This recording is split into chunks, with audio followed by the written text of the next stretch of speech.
Jakarta নিবাসী ২৯ বছরের এই তরুণীর শখ ছিল মানুষের মাংস খাওয়া। নিজের বাড়িতে পরিচিতদের ডেকে এনে খাবার পরিবেশন করতেন তরুণী। সেই খাবারে মেশানো থাকতো বিষ।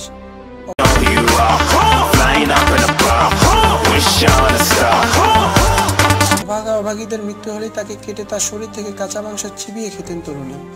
উদ্ধৃত মাংস রেখে দিতেন ফ্রিজে। খবরে দাবি করা হয়েছিল নিজের স্বামীকে পর্যন্ত খুন করে তার মাংস খেয়ে ফেলেছিল তরুণী। তার বাড়িতে যখন বন্ধু বান্ধবরা আসতেন তখন ফ্রিজ থেকে অনেক সময় নরম মাংস বার করে রান্না করে তাদের আপ্যায়ন করতেন তিনি। বন্ধুরাও জানতে পারতেন না যে যে সুস্বাদু মাংস তারা খাচ্ছেন তা আসলে মানুষের মাংস। রান্নার ব্যাপারে সুনাম ছিল তরুণীর।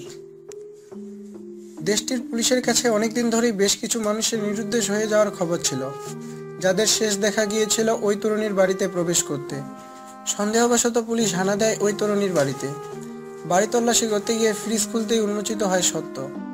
দেখা যায় ফ্রিজের তাক ভর্তি করে সাজানো রয়েছে নরমাংস। পুলিশের কাছে তরুণী স্বীকার করেন কম বেশি ৩০ জন যুবতী সহ আরও বেশ কয়েকজনকে হত্যা করে তাদের মাংস তিনি খেয়েছিলেন। পুলিশ গ্রেপ্তার করে তরুণীকে জেলে পাঠায়, কিন্তু মানুষের স্বভাব এত সহজে যাওয়ার নয়।